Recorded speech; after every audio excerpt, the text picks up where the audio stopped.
It's time to babble the fuck on. It's Hollywood Babble-On with your hosts, Kevin Smith and Ralph Garman.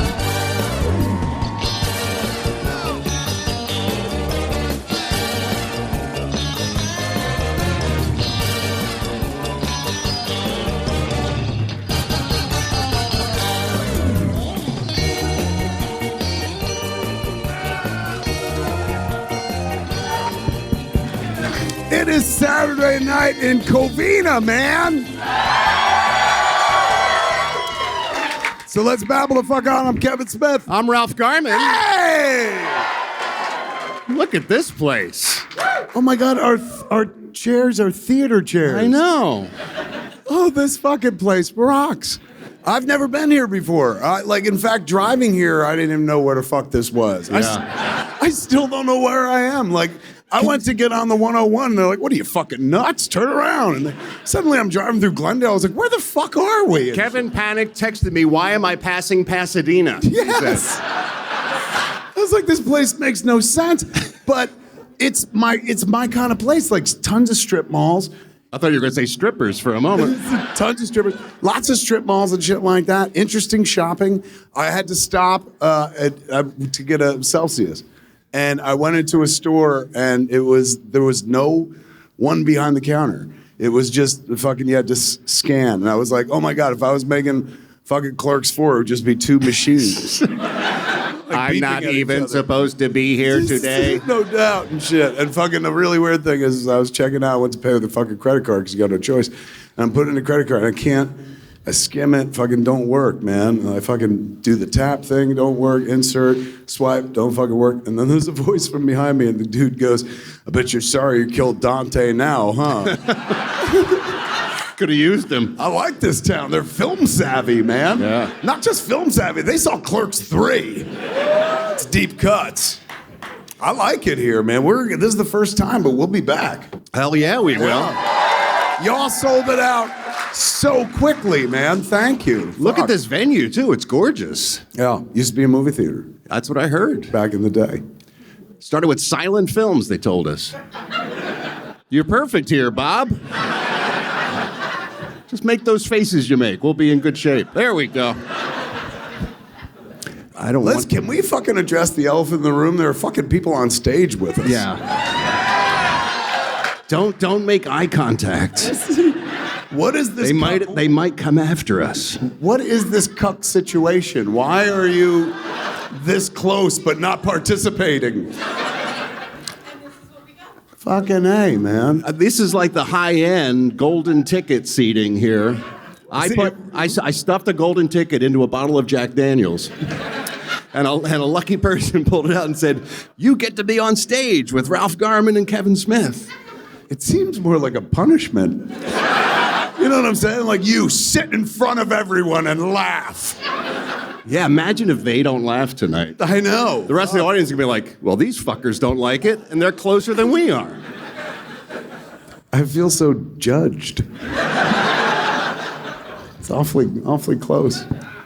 What's everybody? We ought to fucking meet. What's your name? Brian? Diana. Give it up for Brian and Diana. Because if we're not entertaining, guess who you're going to watch fuck on stage? And over here we have Solomon, Jesse, Rodrigo, Angela. Give it up for the foursome over there. Can we watch them fuck too? Yeah. Then they fuck them. I love this place. And then we're like, good night, everybody. And that's it. Because really, what could we possibly say that would be more entertaining than all of that? Nothing. His name's Solomon. Means he's hung like the Bible. No, Solomon was super smart. Yeah. The wisdom of Solomon. Yeah. Imagine the pressure that puts on a dude spending your whole life named Solomon, the wisest man in mythology. What if he's a fucking idiot, is what I'm saying. True. Like, it's a lot of pressure. Instead of being super smart, he's like, I'm Solomon, I like to hang brain, and he pulls his balls out all the time. Are you smart, Solomon? Are you a smart guy? You're adequate. What do you do for a living? What line of work are you in? You work in a museum. Fuck, Indiana Jones over here has got his shit together. What museum do you want to not say because of the crowd? Which one? The Broad. What do they do there? What kind of art? Contemporary art. Fucking A. All man. done by bros. Welcome to the Broad. Over here. This is we my have a painting of Pabst Blue Ribbon. This is my deck. Well, welcome, kids. We will be talking to you often throughout the evening. I mean, No pressure. normally it's easy to ignore the audience because they're behind the lights, but you guys are, fuck, you're gonna see how the sausage is made. Tell you right now. Put your sausage away, by the way. Fuck. If you see their faces go like, they're gonna smell Ralph's fart. How dare you, sir? I'm used to it, but it's gonna be new to them. I have my Depends on. I'm fine. How you been? I haven't seen you in a minute. You've been traveling around the country, entertaining folks, doing stuff? Did you want your, Ralph's an Eagles fan, did you watch your Eagles win the Super Bowl? You know, I didn't bother to tune in. I don't know why. Yes, I watched. Oh, I was so very drunk by the end of it. But I was just out of my mind happy. Just out of my mind. People were worried about me. That's how happy I was. It's not like you, Ralph, to be this happy, they said.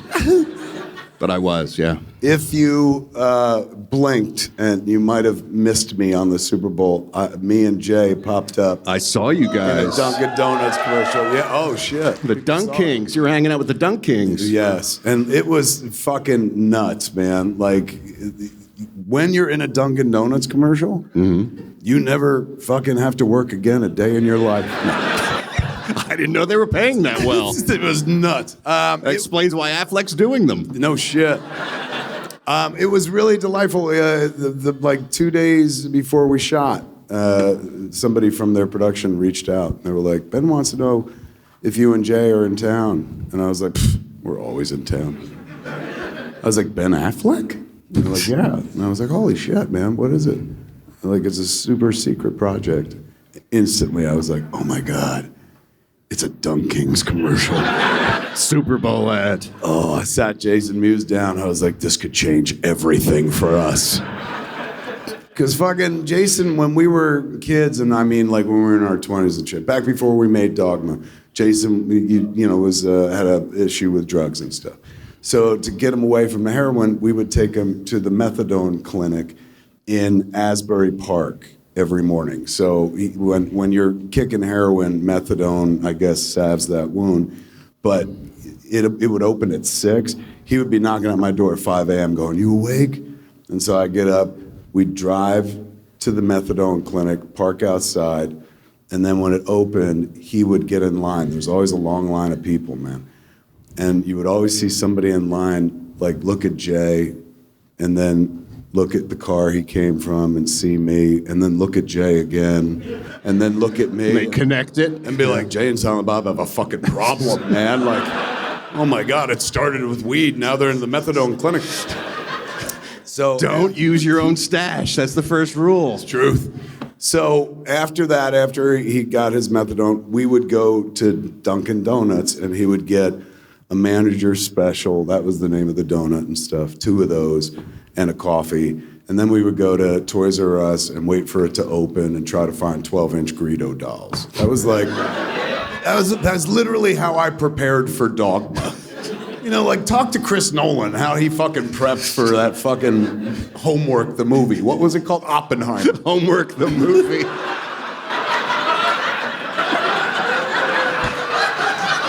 I heard he took Cillian Murphy to the methadone clinic every morning.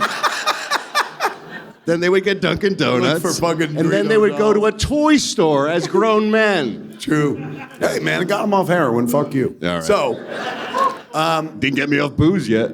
I said to Jay, like, hey, while we were doing the commercial, I was like, how much do you think? Because he fucks with, like, Dunkin' Donuts, like, all the time. Dunkin' Donuts was a treat when I was a kid. Like, fucking, we had an aunt that would bring munchkins, like, when she visited my grandmother. my favorite aunt because of that, because she brought food and shit. But, you know, we weren't rich enough to fuck with Dunkins. Jason, his whole life has been fucking with Dunkin' Donuts. So I said, there's a good chance today with what Dunkin' pays us, they just paid you back for everything you ever paid them. And neither of us could do math, but I think I'm right. It's a wash now. But not for me. I have not bought nearly as much Dunkin'. So you're saying you're ahead of the game. I'm on house money. I gotcha. Well, after the show, you and me, let's go get a crawler. I could walk in and they might be like, oh, Kevin James. Yeah. King of Queens. Love that show. You know what was sweet, though? At one point, like, you know, the dude Ben is directing and he's acting in it. And that's my favorite version of Ben when he goes really broad and really comedic. I think Ben is one of the funniest people I've ever met.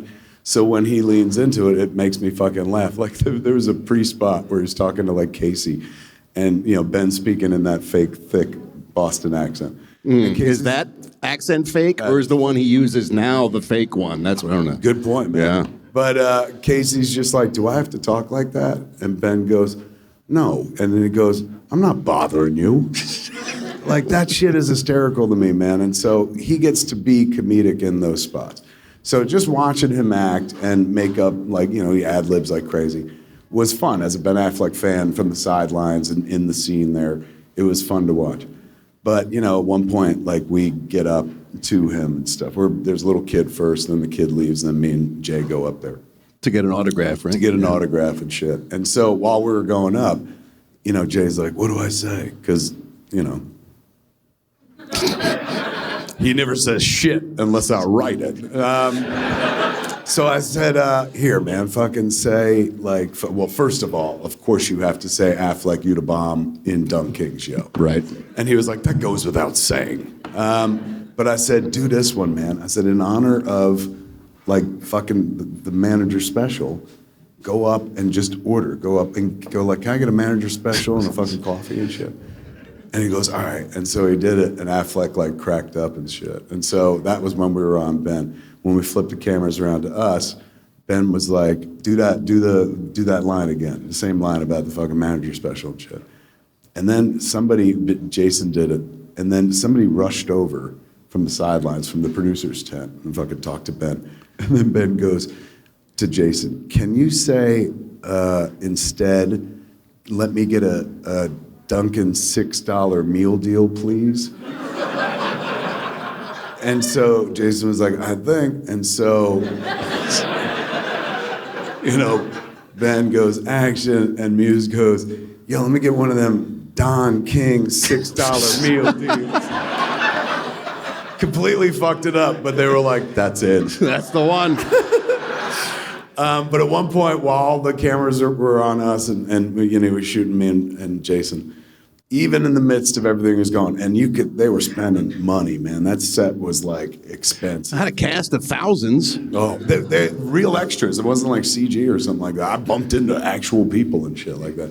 And like, we've done fake cons in our movies. Right. So ratchet and low rent compared to their fake con. Art directed within an inch of its life. Everything was just like, all the money has left Hollywood, still in advertising though. Like, it was great to be on set and see it happen. And he's obviously balancing the needs of the client, doing what he needs to do, balancing all the egos of everybody involved and the fucking crowd. Big job, you know, and you got a lot of pressure.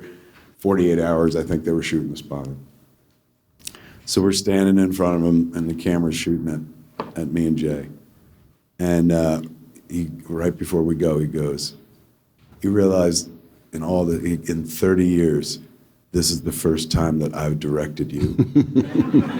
And I go, holy shit, man. I was like, I fucking never thought. And he goes, watch and learn.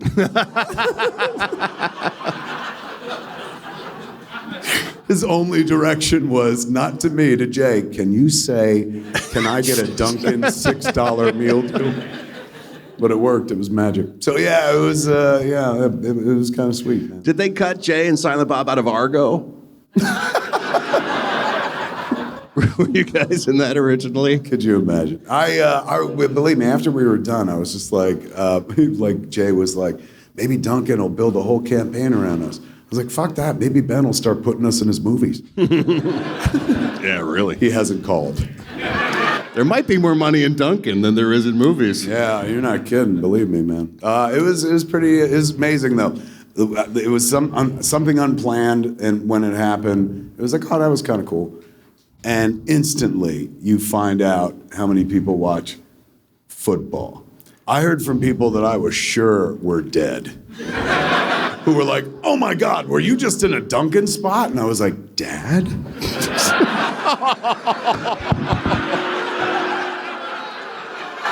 Good night, Covina. Thank you so much.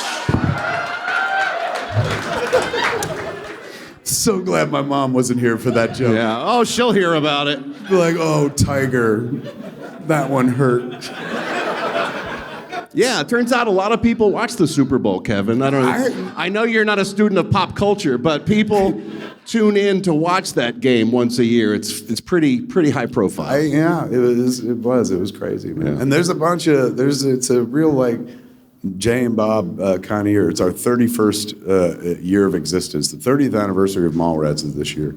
Last year was Last year was the 31st. Last year was the 30th anniversary of Clerks, so it's the 31st anniversary of Clerks. So we've been around as a concept, as a Cheech and Chong ripoff for 31 years, and there's still fucking gas in the tank, man. It looks like we make our movie this year, man. The third another Jay and Silent Bob movie. Unfucking believable, man. I don't ever want people like Hollywood's dying. Well, we're taking the last of the air then, because somebody thinks like, all right, you're closing the casket. Let's gamble on this concept one more time and shit. It'll be good for you time. guys. Yeah, man, you'll be in it. I got a part for you. Can I play the monkey? Just dot me up like Andy Serkis, and I'll just do a whole motion capture thing. My God, that's what we'd have to do. Dude, fuck the dots. Just be it, man. Like, oh my God, that's like when Defoe didn't have the Green Goblin mask, and you were like, oh my God, just be the guy. People always say that, me and Defoe. Yes. It's a coin flip. Again, man, I don't want to seem slobberingly grateful, but y'all sold the show out so fucking fast. Yes, thank you. We didn't even have a chance to beg people to buy tickets. And that's usually how this goes. And we were kind of thrown for a loop. We're like, what do we do now? Where it's 2 weeks away and we don't have to beg. What that says to me is that there's money in this town. That's right. We're coming back to Covina. That's fucking A, number one. Number two, if there's money in this town, we brought 800 coloring books. That's right. Visit the merch table on your way out and fucking take a couple hundred home with you. Hollywood Babble-On coloring books are now available. Yeah. Don't miss out, because there's only about 400,000 left. we may have over-ordered. Yes. Yeah. Should we get things started? What do you say? I guess, man. Usually we kick the show off by talking to folks in the audience who have come particularly long distances or are celebrating special occasions this evening. It's a segment we call the Shout-Outs. It's a shout-out with Kevin and Ralph, so get your cock out. Yeah. Get your cock out. Dude, be careful. That's cordless. That could disappear. I know. Normally there's the security of the cord. I know. Fuck. Now I'm like Papa Wallenda, man. Life's up on the wire, bitch. Actually, wireless. So I guess I'm not like Papa Wallenda at all. You just make a Wallenda reference? I did. The 21st century. All the kids know the Wallendas. You're bold. I'll say that about you. You're brave. Later on, I'll be referencing Maud. Before we get into folks who are here, I want to give a special shout out to Clay Millsap. He was supposed to be here this evening. He wrote, supposed to be with you tonight there at the show in Covina, but unfortunately I was hit by a drunk driver. Oh, what the fuck? Now I am currently in a rehab facility healing from the accident. I have a long recovery ahead, but I came out alive and fully grateful, and he just wanted to say good luck to us tonight here at the show. So Clay, we are thinking of you. Man. We wish you a speedy recovery, and for God's sakes, don't drink and drive, people. In this day and age, there's no need. And Clay, Ralph's really sorry that he... Yeah, I just, That Mustang has a lot of get up. I'm telling you. Yeah. And he should have been wearing brighter clothes, let's be honest. He was a little asking for it. That's all I'm saying. Just- You dress like that, you're just asking for it. Probably right? did him a favor, to be honest with you. I mean, Taught him a lesson Yeah. about looking both ways, I'll tell you that much. Just jokes, Clay. yeah. Guys, I don't know why I'm looking up. He's not dead, but... Clay, please forgive us, Clay. It's also pretty presumptive. You don't know this fucker from Adam, man. So it could be like, sorry, Clay. That's true. Could have been. Jason Scherer, are you here tonight, Jason? Wow, front row. Look at you. You're not on stage, though, are you, I know, Jason? so close, Yeah, man. Yeah. Don't touch the stage, Jason. Stay in your lane, okay? These are the stage people. You are the seat person, okay? Don't touch this. Learn your lesson, for God's sakes. My wife Casey and I will be attending our very first Hollywood Babble-On this Saturday. I've been listening to Hollywood Babble-On for several years now, but my wife, who was raised Mormon, has never listened. Oh, Jesus. You were raised LDS? Are you still practicing, or did you get it right? Are you out now? Are you out? You're out. What, did she go over a wall? I don't think. Yeah. It's the only way to get out. She has. You were the one that got her out? Did you? You were Look, like, check this shit out. I got your golden plates right here. Deep cuts. Come on. That was pretty good. You want to see magic underwear? I like them young. Brigham young. Oh, Casey's so sorry she came to this show tonight. Casey has no idea who Kevin Smith is. Oh, shit. I'll be honest with you, man. 2 years ago from right now, I was in a fucking mental hospital, so I don't even know who Kevin Smith is anymore. You and me on the same page. Although she does think she remembers watching one of the Paul Blart movies. Well, okay, then you know who Kevin is then. Yeah. Took me a second. I was like, I literally had to go like, was I in that? However, she has been to a live Ralph Report show before, so I'm just saying. I mean, Just so saying. is over half the audience, it sounds Garmy like. strong. Fucking A. So Jason wonders, could the Germans give her an idea about what to expect tonight's show? Well, the Mormons love the Germans. We know that. P.S. Jason writes, is there any way I can get my Fisto action figure signed? You're a 4-star general in the Garmy, Jason? You can fist Fisto for being a 4-star general. All right. Slap it up on the stage. Now you're allowed to touch the stage. All right. What, do you think I'm getting up? Do you want to do it? Welcome to the show, man. All right. Please don't forget to tip Thank you your so server. much. You put that right here. I'll get that back to him in a moment. Yeah. Fucking A, Thank you man. so much. Thank you. Thank you so Fucking- much. Never mind, bodyguards. Start coming up with material. We're running out. We're going to have to go to you soon, man. Do we have to put him in the union now? He just did that. If we put him in the union, you become part of the act, man. Why don't you be like the dude in the Mighty Mighty Boss Stones? Just dance behind us. Just do this all night, man. What'll happen is it'll be funny, and then it'll be like kind of unnerving. Then it'll hit sadness. But then people will be like, you know what? He's still pot committed, and it'll climb back up. And hopefully by the end of the show, it crests right into like, right on, man. By that point, you probably had a heart attack from doing this for 2 hours straight and shit. So we'll handle this. Sit right the fuck there. Wow, you just went Sometimes through a you gotta- whole story you right gotta- there. You got to game in your it out, head. you know? Fuck. Look at that. That's awesome. There's the fucking. How many of these you ever signed? A few.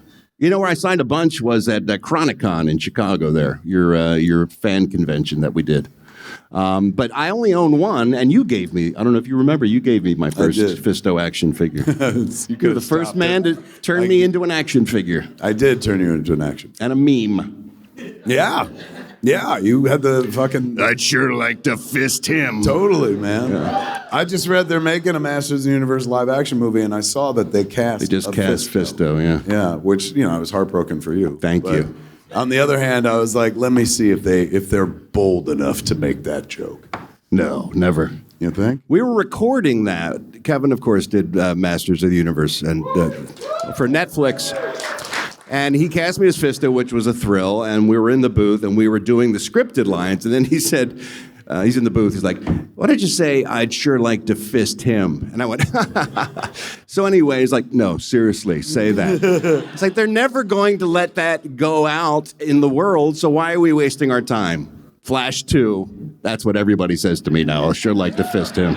That was I got to give it up to our brilliant directors, Patrick and Adam. They found a way to keep you in the frame, have the fist in the frame, and still make it work within the context, yet still also work for how it needed to work. It absolutely played. Oh, it was absolutely delightful. Meanwhile, Jason, I haven't forgotten about you. The Germans are going to tell Kathy what to expect tonight. Fair enough. Nico? There's Batman and Robin and Ralph and Potsy. There's Rudiger and Klaus. They're Germans, not Nazis. Yeah, we're not Nazis whatsoever. Yeah, we're not Mormons either. Although our beliefs are just as sketchy. This show is very adult-oriented, Casey. Yeah. It's a lot of penis jokes. A lot of anal sex jokes. Yeah. It's much like the Mormon church, actually, now that I think about it. 1000%. Yeah. Joseph Smith himself once said about Hollywood Babble-On, "Die, go to hell." So he knows us very well. Yes. He does. Very familiar with us. I can't imagine what you're going to say to Jason after this show. Your husband for making you do this. Yeah, I think she say, you say the show is a 10, but I say it's 9. 9. Auf Wiedersehen, Auf Sheriff. Wiedersehen. Let me sign this real quick for Jason. Leave a little space for me. There you go. Do your thing. I'm going to go down here in the corner. Oh, okay. Bang. No one puts baby in the corner. All right. Should we do the slide? Don't touch the stage, Jason. Incoming. I almost had it. Casey Hansen. Is Casey in the crowd tonight? Casey? Hey. Come on, Casey. Make some noise. It's a podcast. He did. He was just buried against the wall. What seat good. is that? The half-stage seat. My name's Casey. I'm attending Hollywood Babble-On with my old high school buddies Ryan and Derek. Where are Ryan and Derek? Oh, okay. Like a tag team thing. My buddy Jaime won't be here, but he is here now? This whole fucking email is a lie. Can I ask a question? Sure. How'd you know his buddy's name is Jaime and not Jamie, just out of curiosity? Because it's Jaime. That's always Jaime? Yeah. Seriously, 54. I'm just finding this out now. I've been reading books aloud my whole life going, Jamie. Getting a lot of confused fucking expressions from people. Yeah. Jaime. Jaime, yeah. I thought that would be spelled with an H. I thought I was white. I'm pretty white. But you're a special kind of white. First, where's Covina, and then where's Jamie? Get out of your bubble, Hollywood. Meet the people. At least I didn't call it like Covina or something like that. Like, oh, Covina! Nothing I love your could be finer vagina! than to play an old Covina in the morning. And I had like a half an hour ready to go on Covina vagina, and people were like, it's not Covina. Your whole fucking thesis is wrong. You're like the fucking Mormons. You know what, man? I have deep appreciation for people of faith. I made a movie. You don't know shit about me, so I'll fill you in. Years ago, I made a motion picture called Clerks. There was a little boy who worked in a convenience store. And he believed in himself, man. And he bet on himself and shit like that. When I do this, I mean I jerked off some people for money. Oh, come on. Made a movie. No, I made a motion picture called Clerks, and then I made a few other movies. But I made this picture called Dogma, which is all about religion. It was, thank you. They seemed to like it. I was raised Catholic, so I wasn't raised in your faith, but I was also raised in a faith that was given to me by my parents. And then as I grew up, late in life, most people get rid of their faith kind of early on and shit, but I went to Catholic school, so they kept me going. I believed for a long, long time. And then it was actually on the set of Dogma, which one of the people in the cast was George Carlin. Do you know who that is? George Carlin, like one of the greatest comedians that ever lived, and he played Cardinal Glick in our movie and stuff. And at one point he says to me, while we're on set, we're between takes, and I'm talking about what we're about to do and shit. And he goes, I was talking about the Catholic tenet in the scene and shit. And he goes, you really believe in all this shit, don't you? I said, yeah, you don't? And he goes, no, I'm smarter than that. And that was like the first crack where I was like, oh my God, I had so much respect for George Carlin that, like, you know, if George Carlin, I know he was raised Catholic, we were raised very similarly and stuff, and he had reached that conclusion early on in life, started me think down a different path, a different thought process. And I'm certainly not going to say, like, fucking, like, I'm smart now and everybody else is dumb. Not at all. I admire people that have their faith so much, man. Like, especially the real ones. I got nothing but love for people who truly have faith. People who hide behind fucking Jesus and tell you you can't fuck who you want to fuck, I hate those people with a passion. They're why I left religion. But for people that still have that fucking faith, man, like, for two people that were raised in a thing and then have now, you know, moved beyond it and stuff, I bet you there are moments where it's like, oh, I miss the simplicity of knowing how everything was going to be based on how they told me it would be in my fucking faith. Sorry, we went so deep on that so fast. But I saw the look in her eyes, man. She was sitting there going like, why the fuck are we still here? He's making fun of Mormons. That's a long way of saying, I don't make fun of anybody's faith, man. If you got it and you believe in it, as long as you don't weaponize that shit, I respect the fuck out of that. I believe in things too, as does Ralph. Me and Ralph, we believe in Batman. Batman delivers justice in our world, and he does it with fists. But unlike God, he doesn't kill anybody. Except in the movies sometimes. I know it's going to come as a shock to you, but we're on to other people now with this email.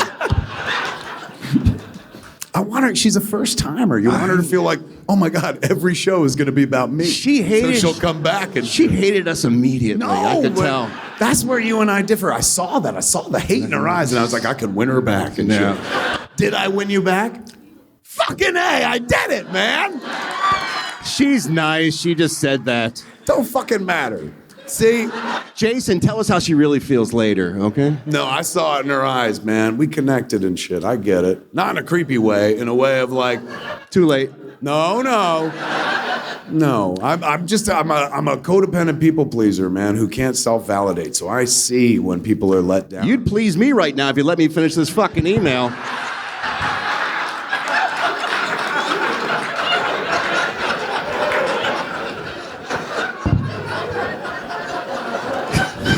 Go on. This is the first segment of the show. We're fucking all the way in Covina. We got nothing else to do. Let's do a 3-hour show, man. Shit. Yeah.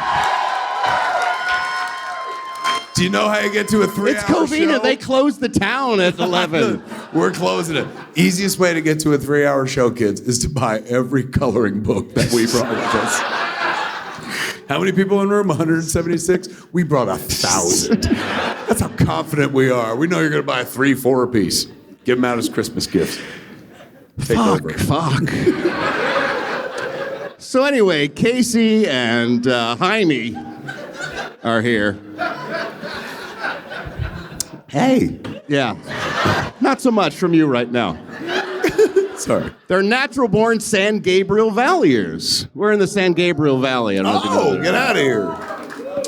So excited. Yeah, I know, not the ID. I'm sorry about that. I was like, on the way, though. On the way. You got to go through here to get there. To where? The IE. Inland Empire. Yeah, there you go. They If only you keep going east, you'll hit the Inland Empire, and then they'll probably shoot you. That's how it works. Covina, Inland Empire, death. Yes. Do people always just say IE? Have I been doing it wrong? I always say the name out, like Inland Empire. There's a kid in class. Oh, fuck. 6 years.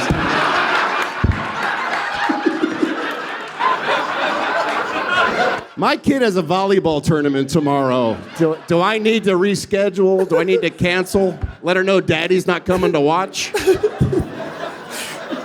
Do your fucking show. There was a time it was yours too. I know. It was a second ago, and then you wrestled it back from me. When I was 6, there was a boy in my class who always referred to me by both of my names, Kevin Smith. It was never just Kevin, it was like Kevin Smith. Kevin Smith said this, "Let's leave, Kevin Smith."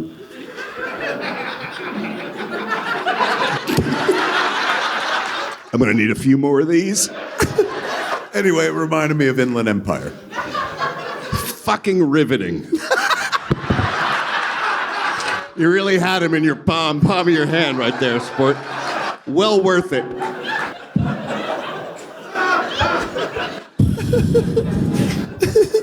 So back to the San Gabriel Valley. Casey reminds me that Covina is the childhood home of Tommy Lee, drummer for Motley Crue. Oh, Covina, the land of giant cocks. Yes. I was hoping Arnold Schwarzenegger could sing a little Motley Crue for us tonight. Thank you, Casey. Well, sure he can. Absolutely. Arnold loves the Crew. Can we get a little music for Arnold to sing to? I've never made a movie in Covina. Friday night and I need a fight. My motorcycle and its switchblade knife. A handful of grease in my hair feels right. But what I need to make me tight are those girls. Long legs and burgundy lips. Girls. I got laid from my housemaid. Girls. All right, that's enough, Motley Crue.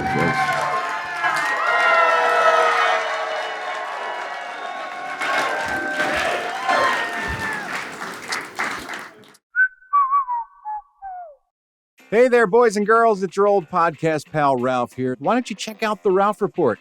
That's my daily show. Monday through Friday, you can get an earful of me, and we have a pretty good time. Plus, if you're a Hollywood Babble-On fan and you subscribe at the 3 or 4-star general levels, you can get the entire back catalog of Hollywood Babble-On, the past decade of Babble-Ons for you to listen to at your leisure. Plus, the 4-star tier, they get to watch us record the show live once a week. Plus, there's live stream events, all kinds of goodies. Why don't you go check it out? Go over there at Patreon. Go to patreon.com/The Ralph Report. That's patreon.com/The Ralph Report. Or check us out at theralphreport.com. Rick Rosas.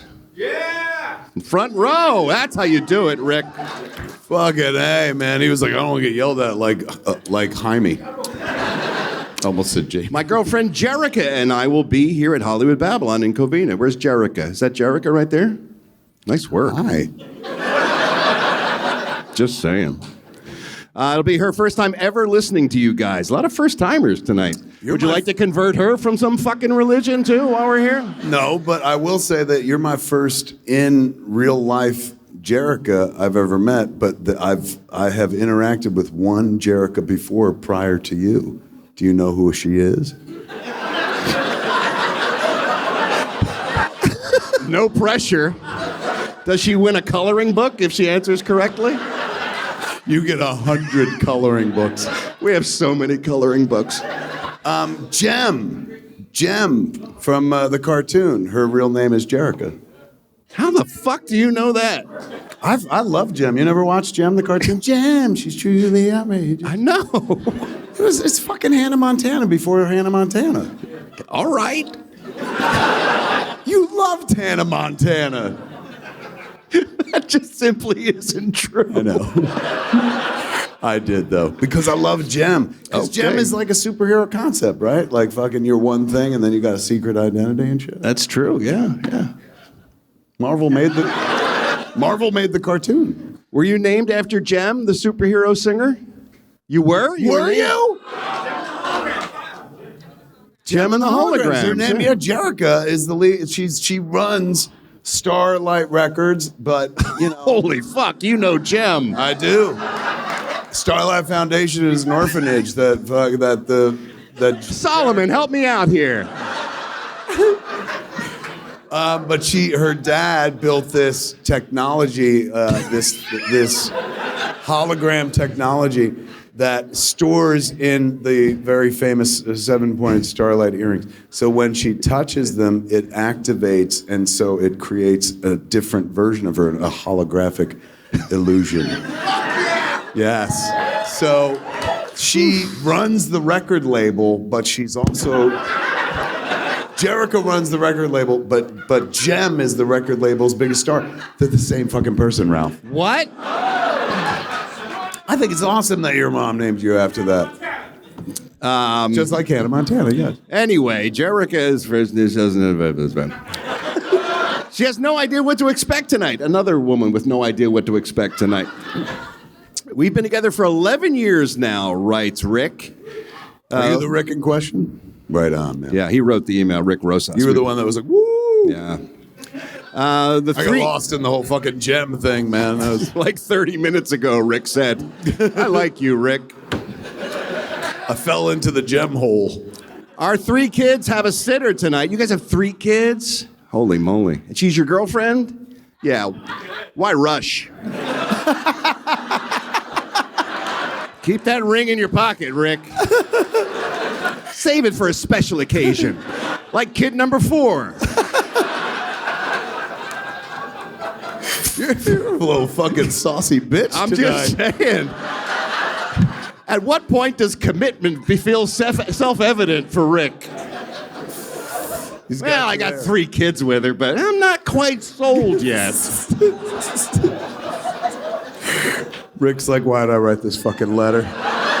Oh my God, I could have just had a few fucking laughs, got to Liam Neeson's cock, got the fuck out of here. Now I'm gonna hear this shit the whole fucking ride home, because my fucking lady is truly outrageous. That's from Jem, isn't it? Yeah. I was hoping Bane could convince her to give me access to the back door later tonight. Oh shit. There you go, Casey. That's the kind of show we do. Now you know. There you go. Okay. Go nuts. It's Rick and Jerica. Yeah. All right. I haven't done this in a. Yeah. All right. Batman. Blind me. All right. I had to get in character. Sure. Now I gotta get back into character and shit. Right. I'm sorry. I didn't mean to interrupt your process. Blinding. It was molded by. There we go. Yeah. Okay. This is the first segment of the show. I want to remind everyone. Shut the fuck up! I'm trying to stay in character. 10:15. Jerica, it's very clear to me that your boyfriend, is it, has a hard time committing. And yet here he is asking for sphincter. Sweet death. He wanted ass sex. I said sphincter. Oh, I'm sorry. I could have sworn you said he's asking for sweet death. It's a clinical term for asshole. Fair enough. My bad. Carry on. Jerica, I'm telling you, don't do. The only reason to do this is if you don't want child number 4. which perhaps is the best advertisement for giving away your gem hole. Oh, my God.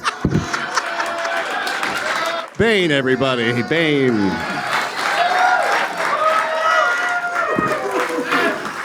And hard to believe we're at the last email of the first segment of the show.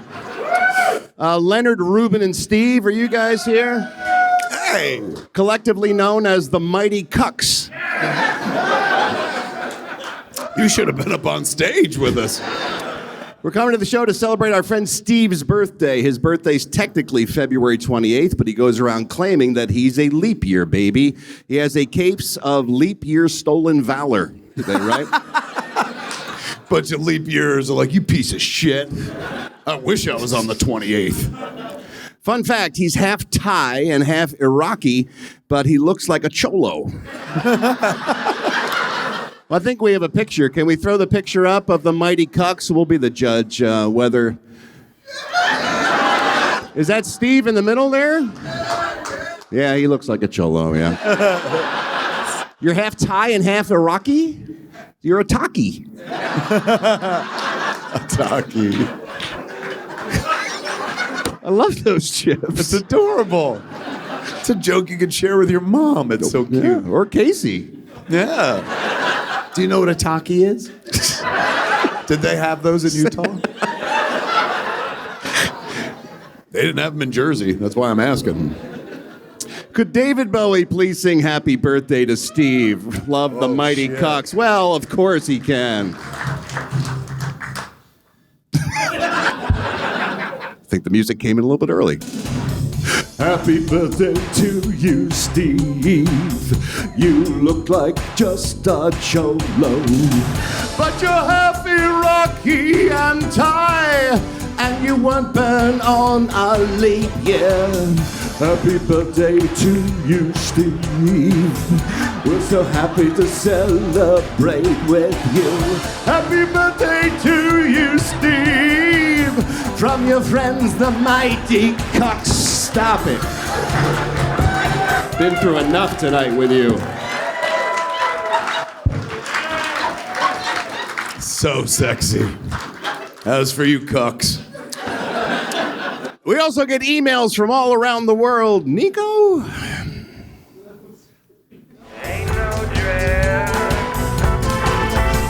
got an email back.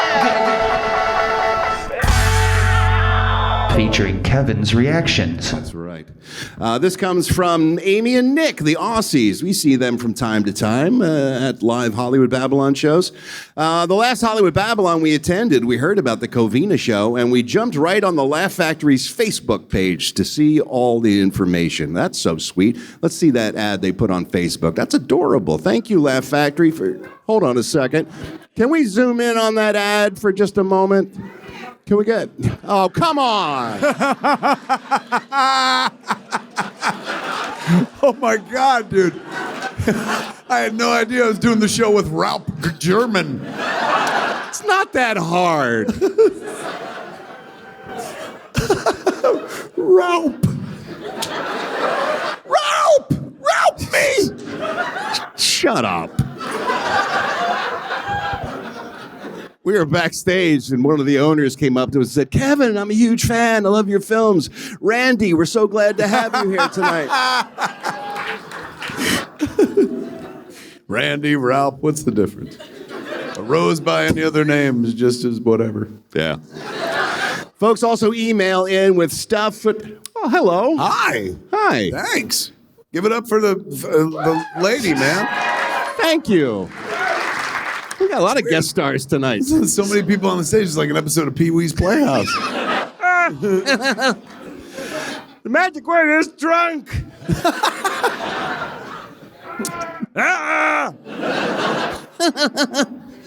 Jack Daniels. We get emails from folks who've run across names with No, strike that. Reverse it.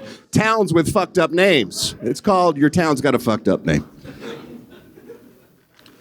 Your town's got fucked up, your town's got fucked up, your town's got fucked up. Yeah, this one came from Joel Allen. This is a lovely little beach community. You grew up near the ocean, being there in New Jersey? Right by the water.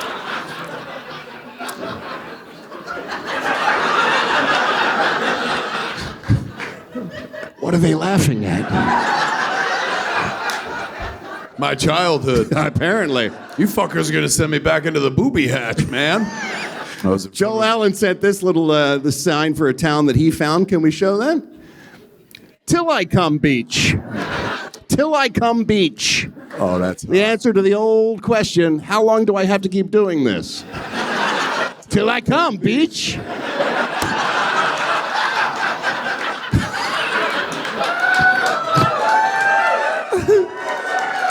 Thank you, Covina. You get me. You see me.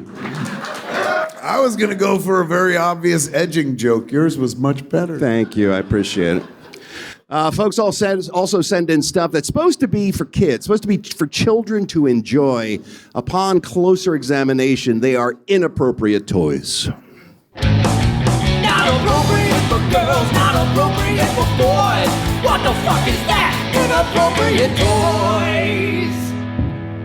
This one comes from Patrick Coyne. He said, for Christmas, my mom bought the kids a mini phonograph that plays discs featuring nursery rhymes and kids' stories. Well, that sounds harmless enough. Let's take a look at some of the stories that you can play on the phonograph. Oh, those look fine. This was the one that was on the phonograph when we pulled it out of the box. Well, let's take a look at that one. I love Little Pussy. Sure. Well, who doesn't? Nobody likes big pussy. Especially not Tony Soprano. That's right. Christopher. It's my one-word Tony Soprano impression. Man, that's pretty good. It's all I can do, unfortunately. Doesn't matter. It's what you got. Christopher. That's fantastic. You evoked him right there. Thank you. You want to hear my other one-word impression? Yeah. Steve Austin, Lee Majors from the $6 Million Man. Yeah. Oscar. You're fucking good, man. Again, that's all I got. But that's all you need. It's a seed. Yeah. It's the acorn from which the mighty oak will grow. I agree. I see that. Thank you. That makes 11 impressions you can do. Marshall Richardson sent this one in. Are you familiar with the LOL dolls? This is like a big thing with kids, LOL dolls. Yes, from Jason Mewes' kid. Yeah, we got a picture of them. They come in little balls like that, and they're full of the little girls who are dressed up in different costumes and different things they do and stuff. Marshall said he got those for his daughter, and they now have little boys that come as well, and I think that's great. Until his daughter asked him, what's wrong with this LOL doll? And this is what she was showing him. Yeah, that's a...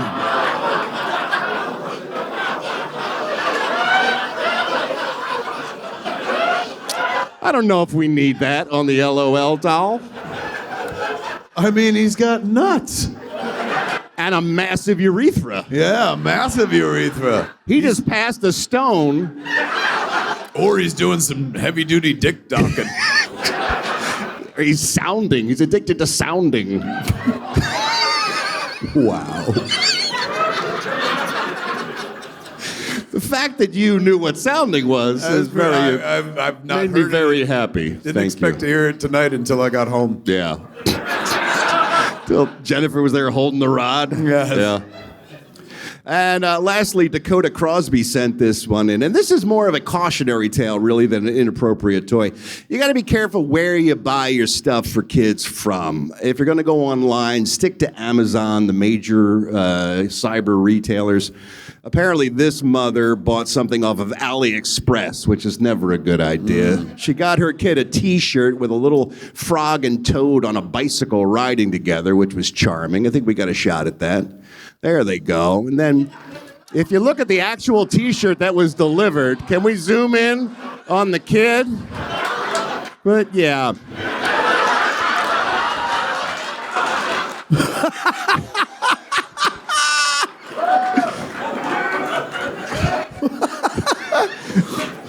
AliExpress maybe got the order wrong. I don't know. Why? It's all fun and games until the cops beat the shit out of your toddler. That's all I'm going to say. That is fucking hysterical. Like, is that Frog and Toad and Frog from those books? Yeah, Toad and Frog, yeah. I gotta tell you, man, that's some brilliant comedy. Just writing "fuck the police" under Toad and Frog. I appreciate the hell out of that. Yeah, but the kid seems to appreciate it as well. Little Janie's going to get pulled over and they'll never see her again. Just saying.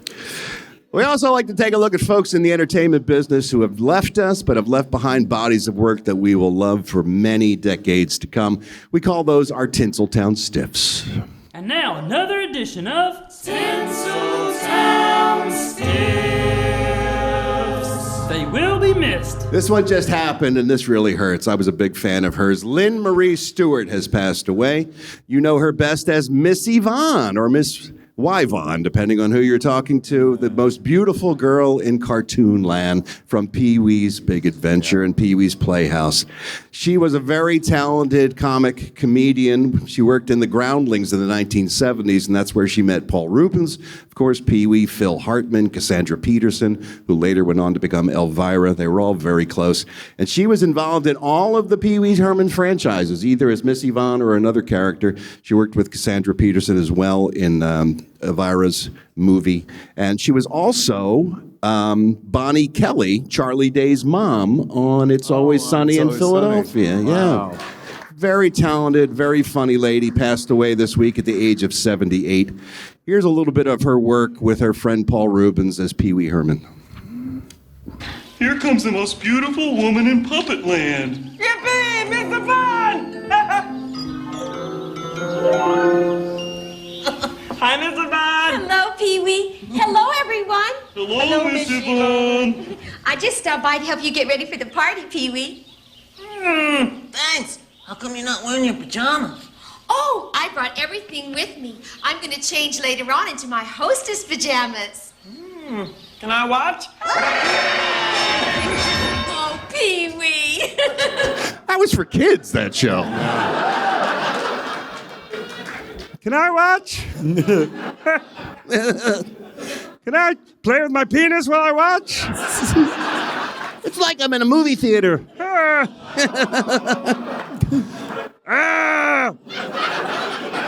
Timely.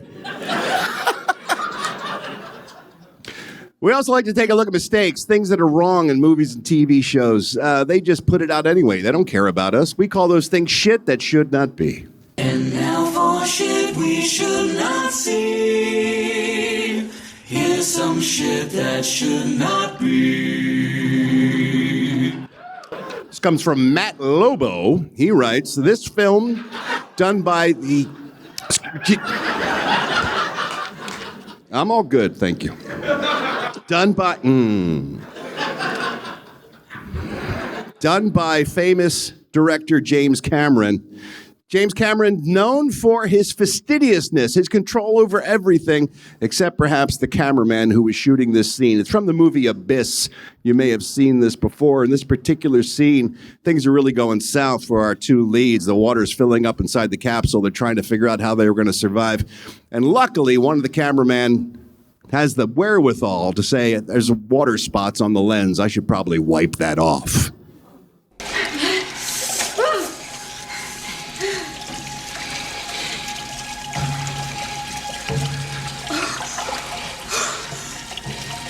All right.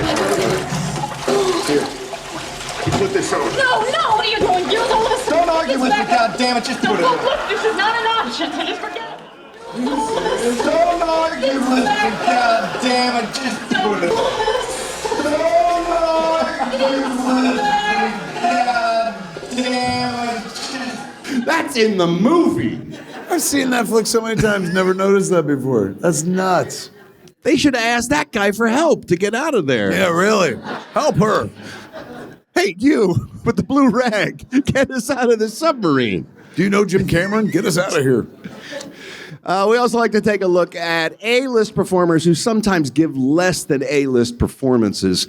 We have found sometimes that bad acting can go all the way around to become exquisite acting. To be or not to be, That is the question. Welcome to the world of exquisite acting with Ralph Garman and Kevin Smith. All right. Sam Halim has sent this in from San Francisco. Thank you, Sam. It's time to revisit our old friend Nick Cage, he says. I think Nick has been in this segment more than any other actor. He swings for the fences every time. He does indeed, and sometimes the ball goes right past him into the catcher's mitt. Truly. This is from a 2019 movie called A Score to Settle. Sam says, check out this scene towards the end of the film where he believes he has a beef with one of the other characters. You'll never be able to order roast beef at a restaurant again without thinking about this scene. Get out. It's okay. It's all right. His beef is with me. Beef! Beef!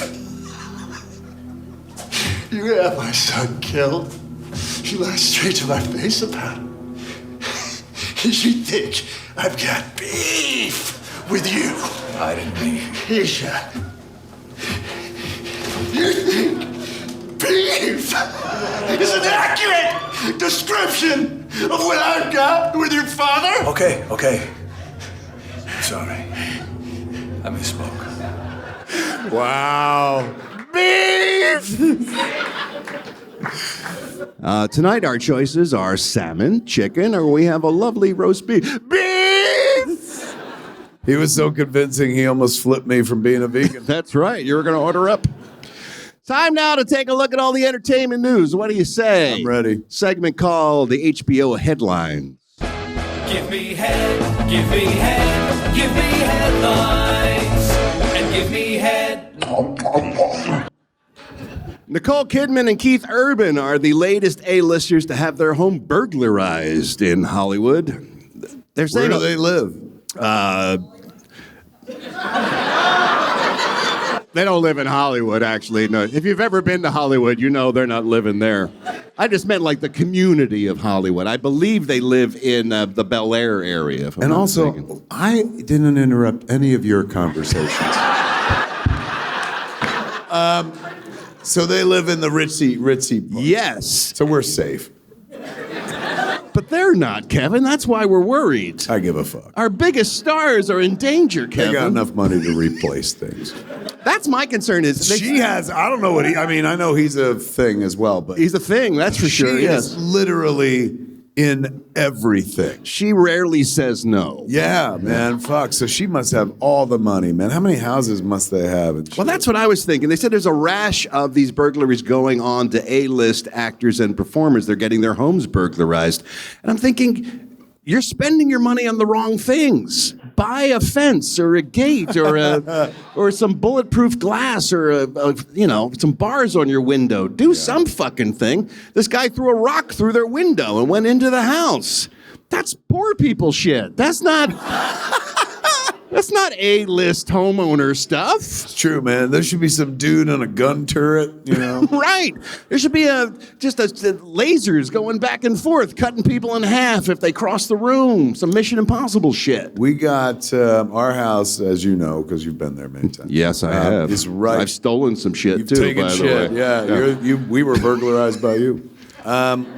It is right on the fucking street. So there's no driveway, no gates or anything like that. So you just fucking walk up and knock on the door and stuff.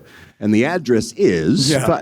Come visit. But we've got an alarm system and there's cameras, but we also have 2 German Shepherds. That'll work. And they are loud as fuck, man. Like Jennifer, they're coming up on 2 years we've had them now. Maybe, a little over 2, maybe 2.5. She went to get a German Shepherd puppy that was at a shelter, and they brought her out, and I guess she named her Birdie. She was the runt of the litter, very, very tiny, but most puppies are, but she never got much bigger. She's still small. So Jennifer fell in love with the puppy. She's like, she's perfect. And then the people at the shelter were like, have you met her mother? And they brought the mom dog in. And Jennifer was like, what was I supposed to do, man? It was like fucking Sophie's Choice. I couldn't leave fucking, one of them behind. She's like, so took them both with me and stuff. And have you met the father? Yeah, oh shit. Well, let me tell you, man, I love these fucking dogs. There's something special about a goddamn German Shepherd. They're absolutely fucking, love all the dogs I've had. These are dogs 6 and 7 that I've had with Jennifer over the course of our marriage. And there's something so incredibly fucking expressive about him. But the mom who's big, she still remains big, and her daughter never got much bigger. She still looks kind of like a miniature German Shepherd. Take him to that dog park in town, up in the hills and stuff.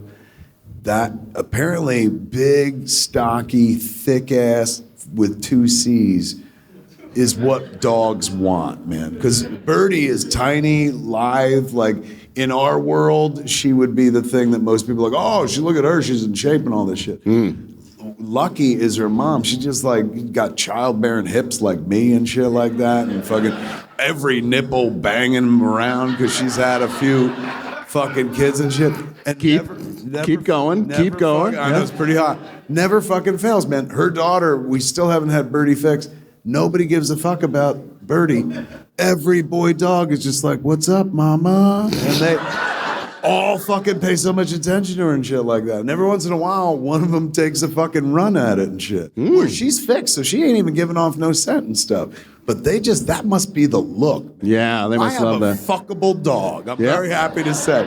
But every once in a while, one of them fucking goes for the mountain shit, and you see her fucking move like light. She's, and the motherfucker's like, all right, and backs off and shit. Wow. Pretty amazing. Her milkshake brings all the dogs to the yard. That's what you're saying. Very much so. This is tragic news. I hate to break it to you, but apparently Dwayne "The Rock" Johnson is about to be in a Martin Scorsese movie. Imagine how I feel. Apparently, it is Goodfellas Gone Hawaiian, is how they're describing it.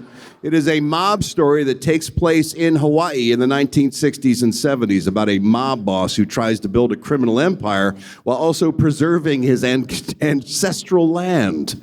It's going to star Dwayne "The Rock" Johnson, Leonardo DiCaprio, of course, because Martin Scorsese refuses to make a movie without him, apparently, Emily Blunt, and we're going to see it sometime next year. So that sounds horrible.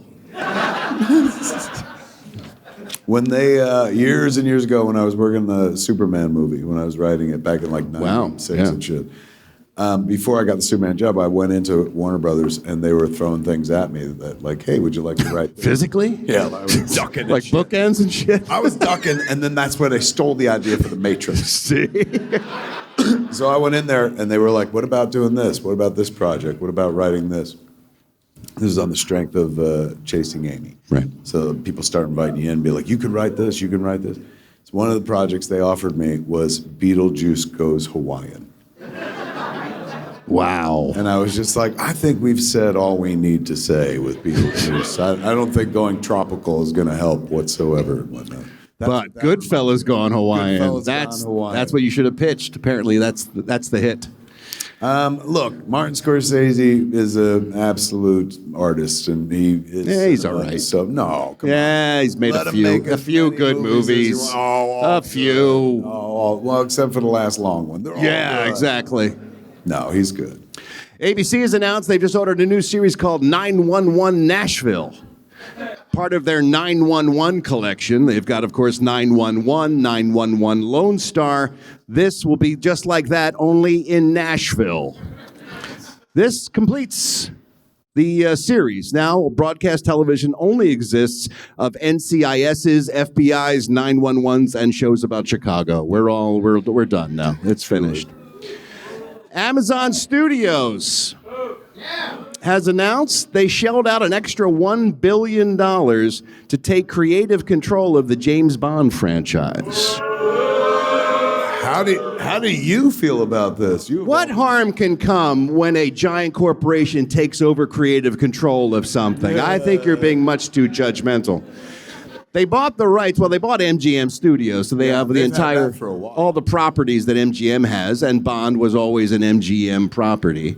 But what they found, the problem was, they paid $8.5 billion for the MGM properties. They found that when it came to James Bond, they owned the character to release it, but they didn't have creative control because that was still in the hands of the children of Albert Broccoli, Cubby Broccoli, which is Michael G. Wilson and his daughter Barbara Broccoli. They were still in creative control of it, and they said they wanted to have complete control over it to perhaps start a James Bond universe like Marvel or Star Wars and do a bunch of related films and not just focus on James Bond. Oh, I see. Good idea.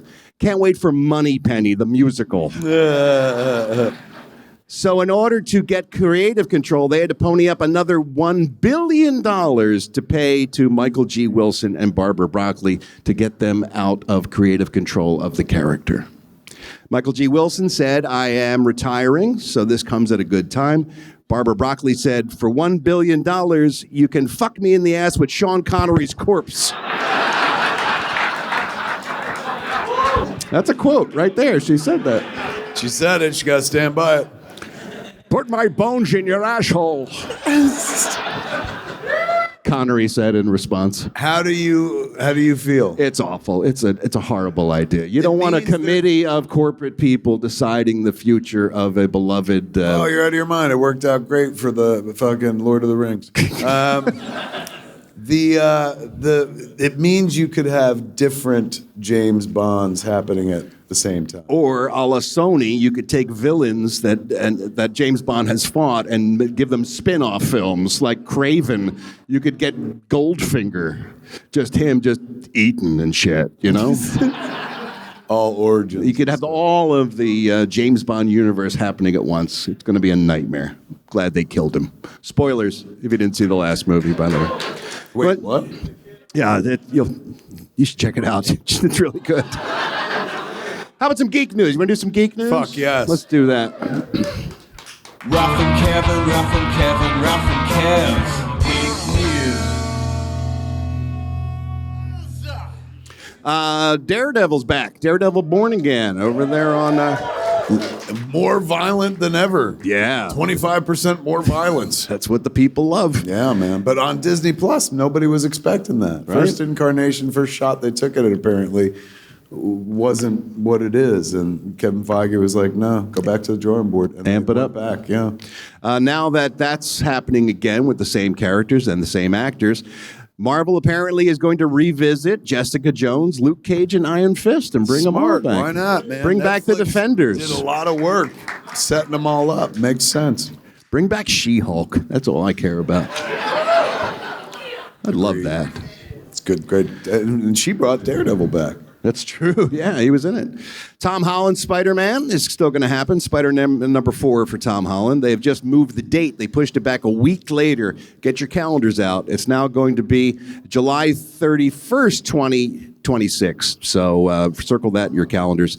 When asked why the move was made, apparently Christopher Nolan's new film, The Odyssey, is going to be opening up the previous weekend that they had planned to release it. So now they're going to push it back as to not to compete with Matt Damon wearing armor. Did you see the picture of him wearing the usual Fuller brush? I did. Look on his head, and then a bunch of the internet got super mad at Chris Nolan because that's not the fucking headgear, and apparently it's not. Like there is a different, and they describe it in The Odyssey what he's wearing on his head. It's like leather with boar's teeth. Oh, wow. So historically, the picture they released of Matt Damon is inaccurate. That helmet didn't happen for another 300 fucking years or something. Wow. And that's crazy because he's a bear for detail. All about details. Chris Nolan. I worked with a guy who told me that he worked in props on one of a leg of the shoot for Oppenheimer. And they were shooting outside by a stream or whatever the fuck, and they were having the tech scout.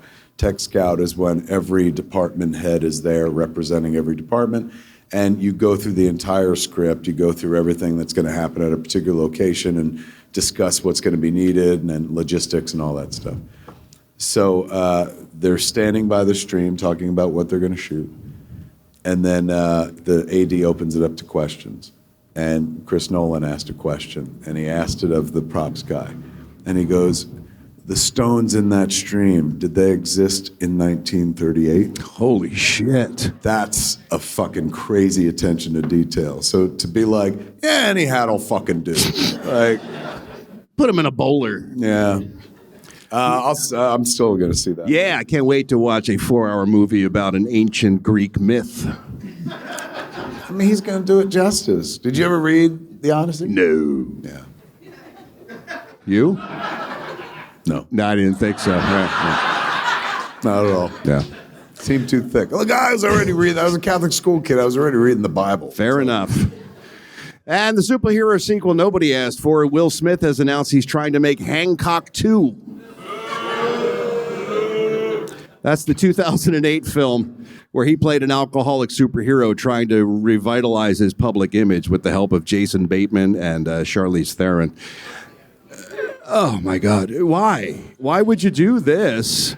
He said he's got a new idea. He wants to give Zendaya a role in the film. Well, I bet you do. She won't do it. And his new superpower is he just publicly slaps villains and humiliates them.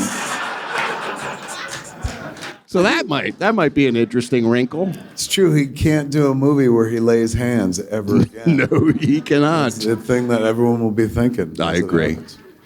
All right, before we say goodnight, Covina, thanks again for everything. You've been... Kids, have you been having a good time so far? Would you like us to come back more regularly? I think we found a new home, man. Now we have no choice.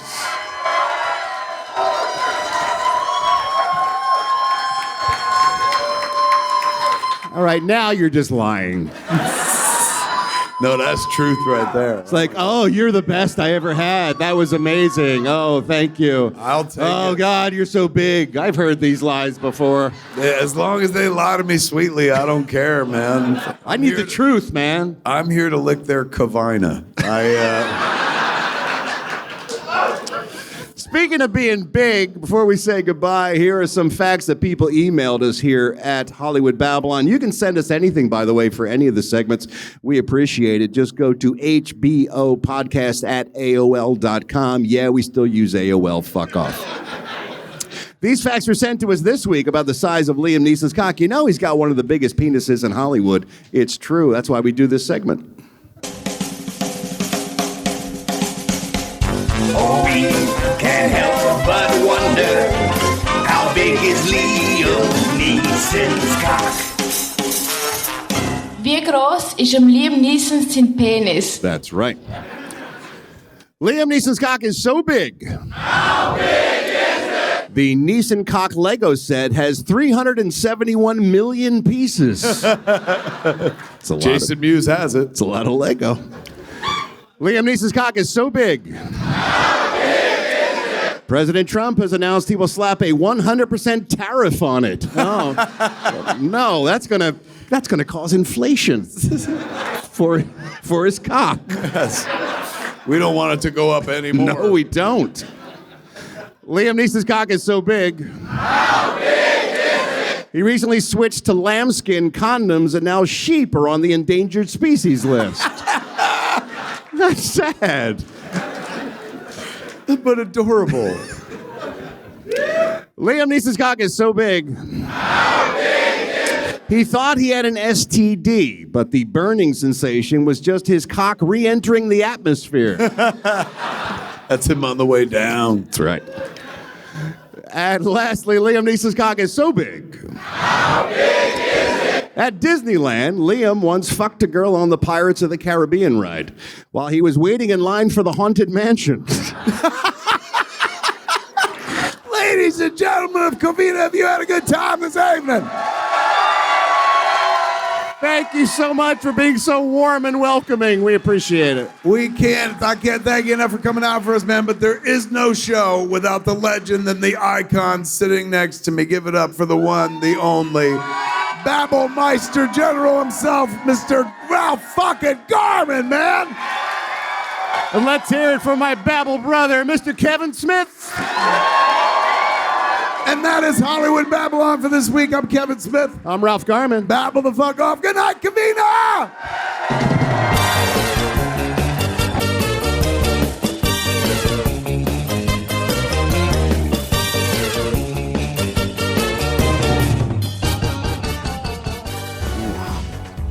This is the Cat. Greetings, everybody, and welcome to the AKA Ask Kev Anything. Every saga has a 10-year anniversary, ladies and gentlemen, and this is what happens when Jay and Silent Bob get old. I'm Kevin Smith. Cheers,